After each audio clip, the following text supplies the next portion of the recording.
Welcome back and thank you for staying with us on In Context. Now, in our first interview talking about this, the advent of globalization and technology has liberated how daily transactions are conducted to attain efficiency and effectiveness in organizations. Corporate governance is the combination of rules, processes and laws by which businesses are operated, regulated and controlled. Therefore, with the complexity and dynamism of today's global economy, it is crucial for all relevant stakeholders to understand the theme of corporate governance and its importance. To get deeper insights into the development of corporate governance policies, I'm joined in studio by corporate governance consultant, Mr. Dumisani Ntini. Right, so good afternoon and thank you so much for joining us. Good afternoon. Thank you so much for having me. All right, let's start from the very beginning. What is corporate governance? All right. So when we speak corporate governance, we are basically talking about the systems and processes that are in place with respect to the directorship and control of organizations. So that's basically what we are talking about. All right. All right. Now, why corporate governance crucial in today's organizational operations? Thanks so much for that question. There are a wide range, there's a lot of reasons why corporate governance is important. For example, performance. We understand that the better your organization is governed, the better it performs. Yeah. Besides that, also in terms of gaining trust with respect to stakeholders as well as your investors, it's important that you have robust corporate governance frameworks. And of course, also from the perspective of corporate social responsibility. When we talk about issues such as ESG, being environment, social governance aspects, it's important because corporate governance takes those into consideration. So those are some of the reasons why corporate governance is important. All right. What's happening on the ground with our organizations, with our companies?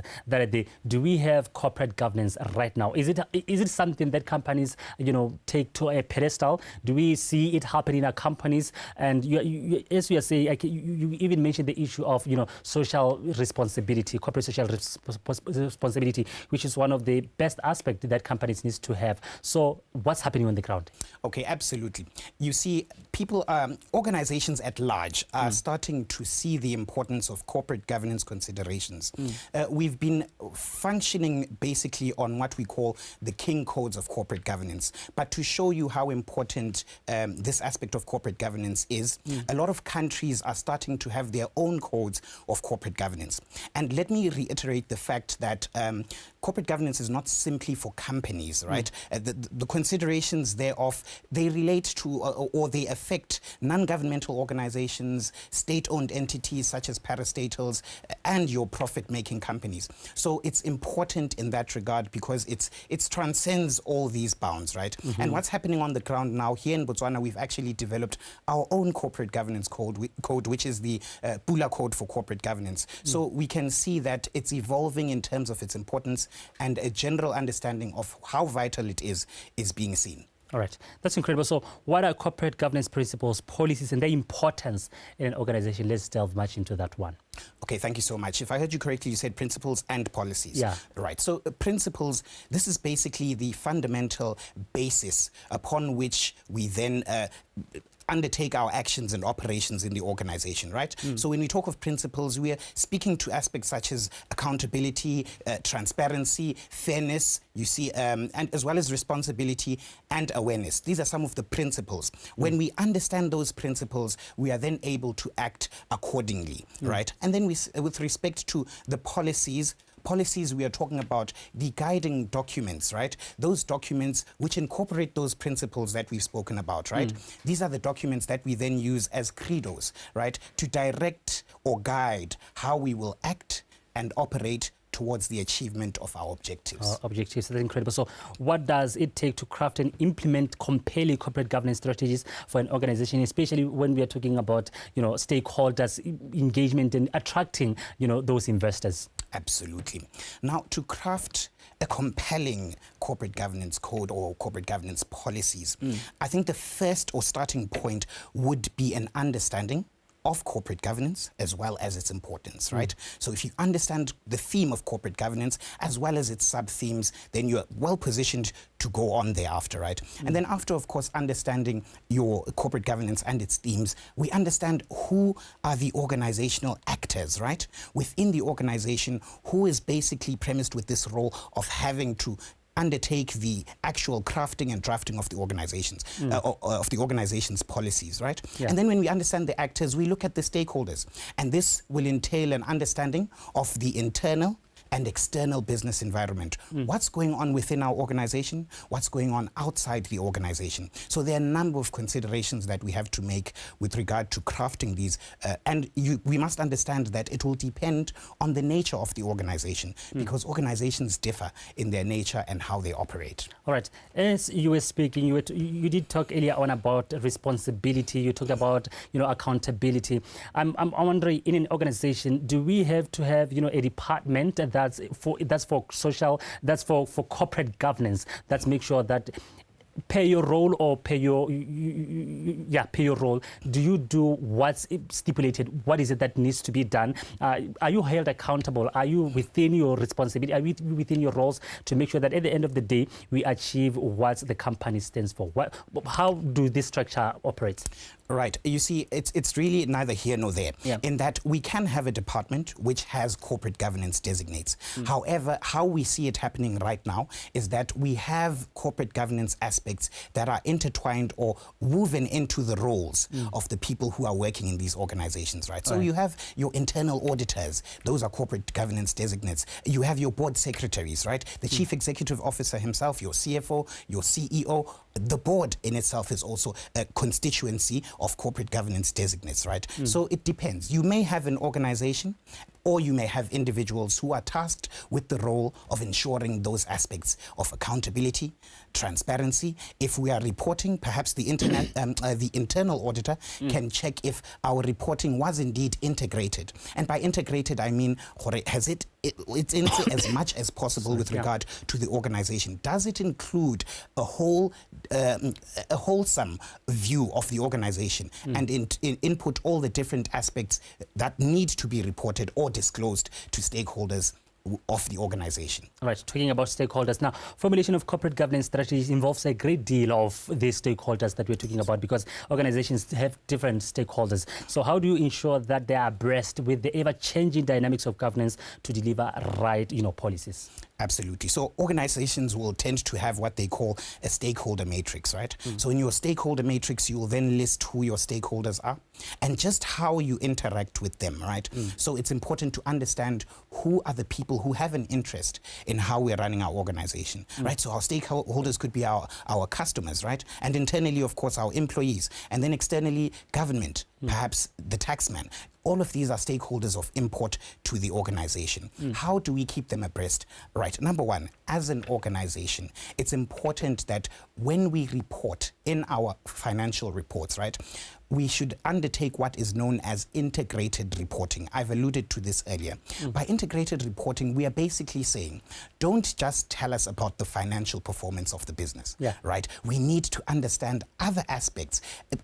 ESG, environmental aspects. How are our operations affecting the greater environment? Issues such as degradation, issues such as climate change, we incorporate that and report as to how we are dealing with such issues, right? Social, from a social perspective, what's our take on human rights within the organization? What are our workforce or labor dictates? Are we taking care of our individuals? And then from a governance perspective, is there equity? Is the organization undertaking its operations in a fair and transparent manner? So that's how we can keep stakeholders abreast. And besides stakeholders, it's important for us as individuals to also be abreast of corporate governance developments, right? So as an organization, we may want to ensure that those who are tasked with governance roles are kept well capacitated, well trained as to the developments that are undertaken within this or that are happening within this corporate governance space. And then us as an organization, what we do, we regularly publish articles with respect to developments in varied magazines and newspapers. I personally write in those across the continent, where we speak to issues that affect corporate governance or issues that affect the strategies of organizations. And then we have a repository on our website, www.governancegroup.org, where we have articles, we've published them, and we've got a book, of course, on corporate governance, which speaks to present day developments as well as where we think corporate governance is going in the future. Right. Most companies, when you're talking about this, they're like, okay, we've seen this happening maybe when the company was, established, or we have seen it happening once in a while.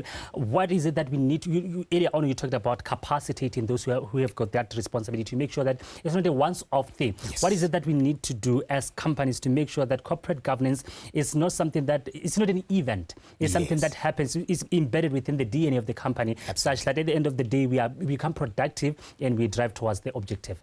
Wonderful. I'll speak to what we tend to deem the most important actors within this corporate governance space, right? Yeah. So if from an organizational or organogram perspective, we have 3 levels, right? We've got your top level, then we've got your middle level, and then of course the operational staff. So let's look at the top level of the organization, right? So this would entail you include your shareholders, your boards, as well as your executives, right? So it's important for them to be well capacitated and understand what's going on from a corporate governance perspective. Number one, when you have your board, right, or when you appoint board members, you'll have what you call a board induction, right? So this is basically introducing them to the organization, what it stands for, and where it's going, right? But once you've taught them that, it's important that they understand if they evaluate the performance of those boards, right? So that we understand if they are indeed working towards meeting those objectives in their roles as boards and also for executives, right? So we need to understand that we need to evaluate our boards.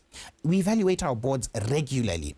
Actually, the Bula Code says that we should undertake a performance evaluation of the board at least annually, right? So such that we see, okay, if we have a 5 midterm or a 10-year long-term strategy, right? On an annual basis, are we meeting the objectives that we have set within our strategy, right? So we need regular appraisal of the board and what's going on in that regard, right? So that's important in that it helps us maintain that direction that we need to be seeking. All right, that's incredible. I like when you said we do it regularly to make sure that we are within the confinements of achieving the goal that we want to achieve at the end of the day. So we're talking about technology. Companies are moving towards the technological space. So it has great impacted, diverse sectors, especially in our companies. Looking into corporate governance, what are the key takeaways we can learn from technology?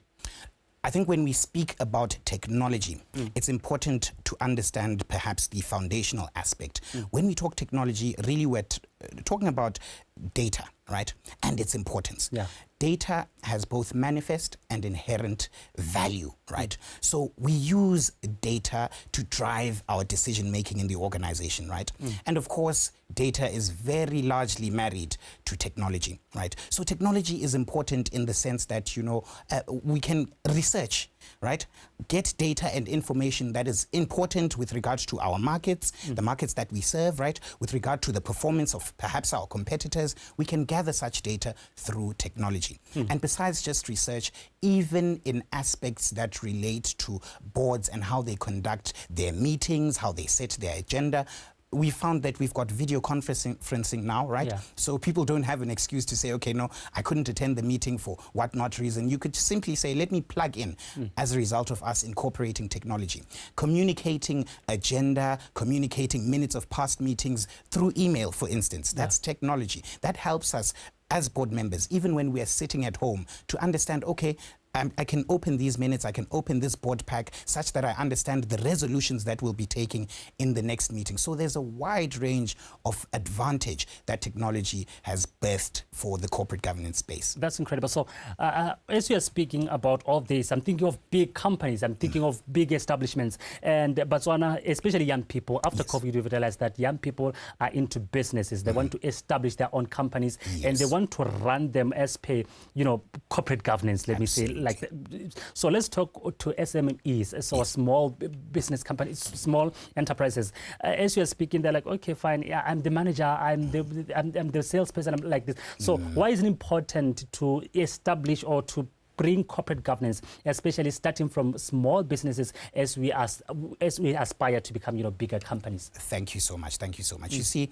we must understand that it's not good to do your things in silos, right? Yeah. We understand that as SMEs, businesses are on a one-man show, right? We start our businesses as sole proprietors, and we will be undertaking all of those roles. But we must understand where corporate governance comes in, both at the top and then at the bottom, right? Yeah. And I'm saying this with you as the entrepreneur or the small business owner in the center, right? You've got people above, and then you'll have people below.